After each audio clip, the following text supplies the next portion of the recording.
charge of the blocks of 405, 406, 407, 408, and my room number is 405-6. So if you need to find me in any way, I will probably be at my dorm when I'm not in class.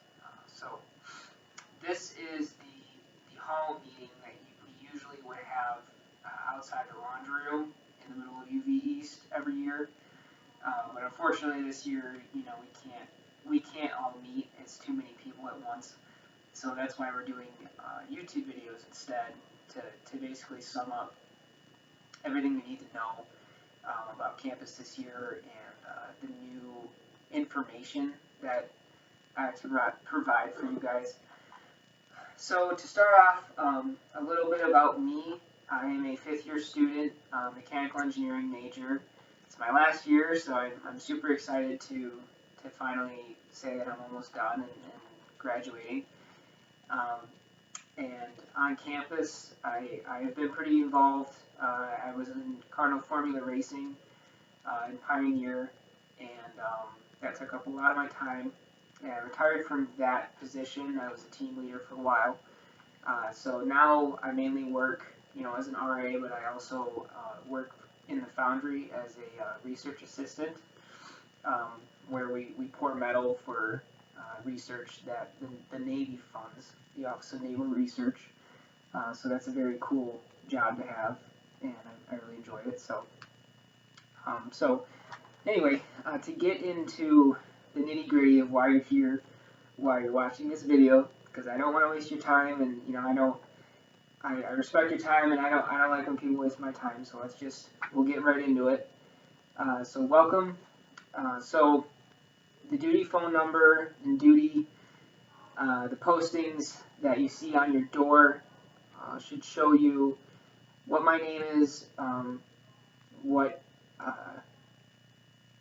my email is, where my room number is, and what the duty phone number is. So when you call that number, I won't always answer. That's not my specific number. That's for any resident assistant that's on duty that day. Will be able to help you and assist you in what you need. So duty for RAs is going to resume the same. There will be someone on duty every night of the semester, so you'll never be without an RA. That's pretty standard every year. When it comes to guests and visitors, so this is a new thing this year due to COVID.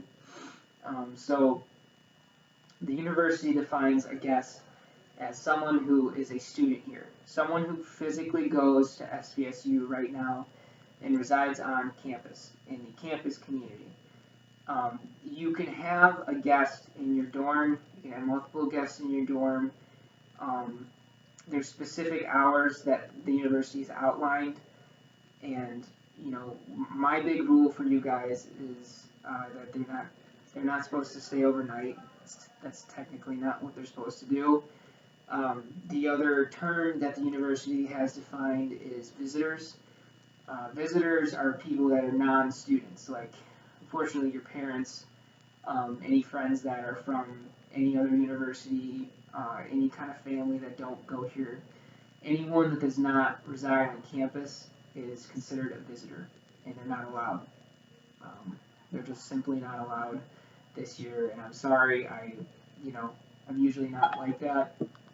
Sorry, Siri's responding to me. I'm usually not like that, but that's the policy this year, and I'm sorry that we have to kind of deal with that, and the university is going to be very strict, so just be careful with who you have in your dorm, because no one wants this virus. So moving on, the next bullet point is the alcohol and drug policy. That's pretty standard. It's about the same this year. No drugs. That's not a thing on campus. You can't have drugs. If you're caught with them, you're in big doo-doo, deep doo-doo. So don't have drugs. Simply, it's a no-go. Do not bring them on campus. You will get in trouble if you are caught. Alcohol, usually, if you're 21 in the UVs, you go and get a alcohol permit at the beginning of the year. And this year, that's not what we're doing. Instead, because we're trying to make everything contactless, we're trying not to be together in large groups for obvious reasons. Um, so instead, what the RAs are doing is we're going to give you some sort of magnet.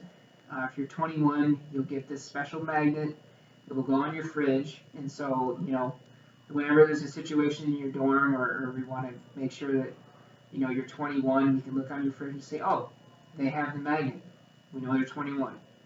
And you still have to abide by the rules of alcohol in the dorms. It's not a free for all. You can't have gallons and gallons of vodka and cases of beer. No, it's still just how it was in the previous years. You still can only have a limited amount of alcohol. If you want to know what that is, go to the website and look up the alcohol policy. I'm not good with memorizing things. I can't tell you off the top of my head exactly how much you're supposed to have. Another thing that's changing this year, and I'm sorry, I didn't vote, I had no choice in this, but unfortunately, everyone has to do roommate agreements now, and for some it's going to work out. It's going to be good for the room, but so the game plan for that is in the next couple weeks, I'm going to set up a Google document where you will be able to sign up for a time on there, and what I will do is I will add everyone's room to Microsoft Teams. So make sure that you download that app on your phone or on your laptop so we can communicate through there, kind of like Zoom. And so what I'll do is when you sign up for a time, I expect you guys to all be there at that certain time, just how it was when you were a freshman. And what we'll do is we'll go over virtually, we'll go over the roommate agreement. I will fill it out while talking to you guys over Microsoft Teams. And I believe you guys will sign it virtually and we'll stow it away. And if we need to revisit it, we need to revisit it. But that's something that the university is making mandatory, and I'm sorry, but it has to happen this year. So I will make it as painless as I can, but we got to do it. So